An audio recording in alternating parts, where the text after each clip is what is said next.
Why did Shikamaru become Hokage in Boruto Part 2, Boruto 2 Blue Vortex? It's a good question. It's a very good question. Why did he become Hokage over the likes of Kakashi, who was the previous 6th Hokage, or even Tsunade, who was the previous 5th Hokage? Two characters who are both alive, so to speak, in the Boruto series. Here's my thing. Everybody's been having this discussion, whether it be on Facebook, Twitter, wherever you have your Boruto discourse, this has come up kind of frequently as well.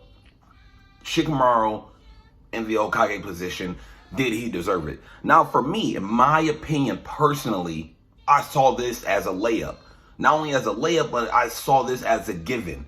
This was meant to happen. This was actually the most obvious choice for Hokage. But everybody's constantly complaining. They feel like Shikamaru doesn't meet the standards of being Hokage. And while I agree in a sense of power, there's much more to being Hokage than just power.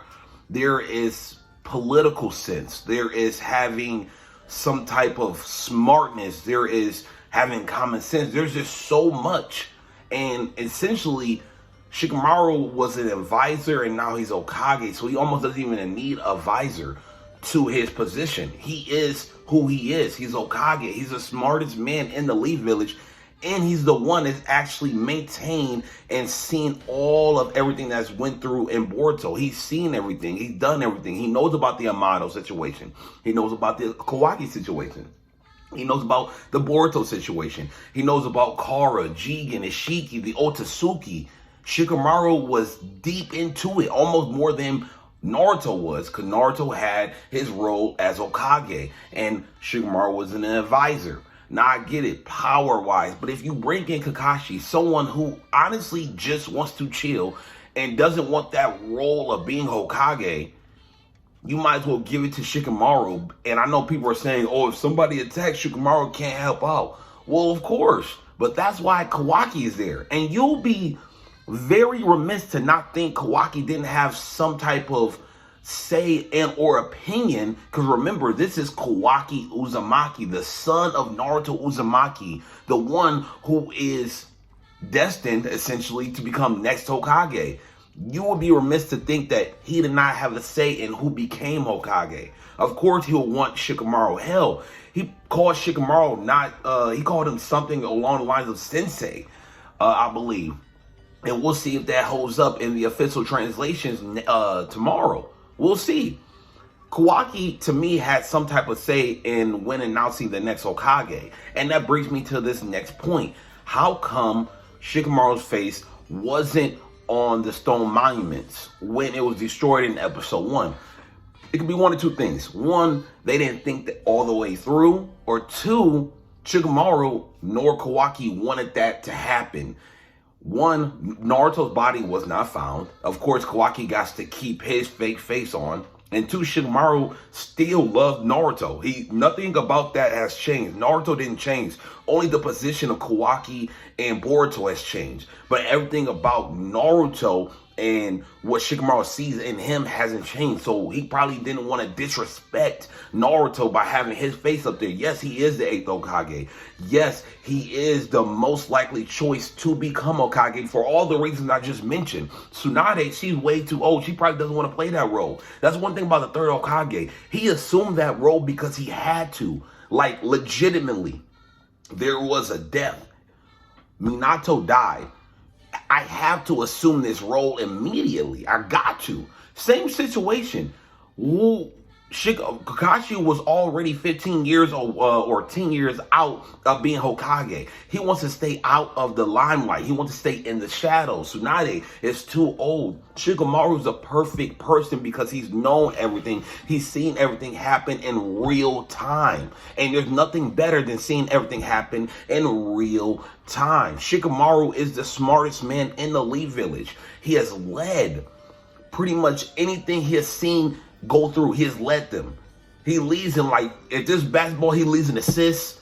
He probably leads in, well, he only leads in assists. Okay, so, but no, seriously though, man, Shikamaru's a great choice. I understand if he's not the most ideal choice. It would be cool to get Kakashi. Tsunade, maybe, but it'll be cool to get Kakashi. But again, Kakashi is one of those types where he just wants to stay in the shadows. And if you're talking about knowing Amado or Otsutsuki and not bringing someone new in and having them to tell them about this and who's that, you want to keep it in the same way. And again, Kawaki is extremely strong. You already have a person who is pretty much top tier, at least at this point. And after the 3-year time skip, he's definitely on above Jigen. I don't know if he's a Shiki, but he's definitely Jigen's level. Prior to that, he was already like gearing towards that. So Kawaki is essentially like the Shadow Hokage. Yes, he is Naruto's son, but he's like the Shadow Hokage where he'll protect Shikamaru. He will make sure, like literally the way it was already happening was almost like Shikamaru is the advisor to Kawaki. Kawaki's the one that's kind of like dangling essentially like the puppets, essentially. He's like dangling everybody. And right now, Shikamaru is assuming this role because that's what Kawaki wants him to do. This is what it is. You know what I'm saying? And you can't bring Kakashi into this fold and try to introduce him, Otsutsuki's, Kawaki's, Naruto did this, Boruto did this, all that. And on top of that, like that, you telling him to go against Sasuke, and it just doesn't make sense. It really doesn't make sense. You want to keep it well within everybody that's already here, everybody that's already seen it. And again, Shikamaru fits that kind of perfectly to a T.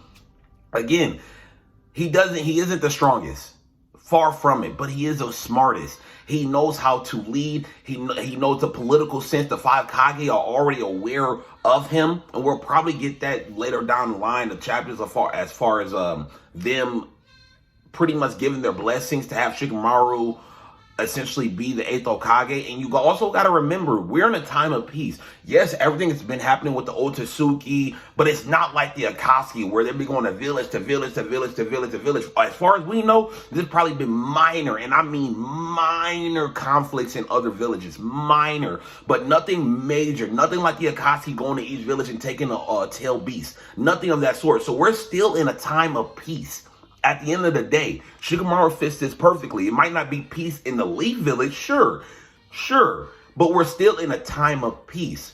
There's no major conflict that allows Shikamaru to just go out to the field and just straight up fight. Like there isn't.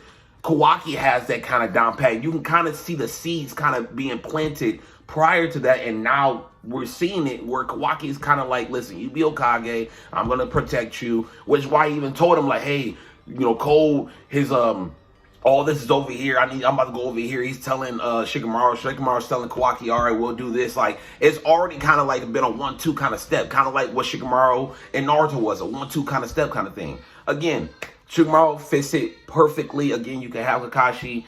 That's up to you guys, but I don't think it's that serious personally. Again, it just fits the dynamic of the story that's being told currently, and Shikamaru fits that role to a T. What do you guys think? Let me know what you guys think and all that. And also, the next video will be out tomorrow, and it's pretty much going to be my thoughts, my theories, and my opinions on what happened during a 3-year time skip. Is Sasuke dead? I don't think so.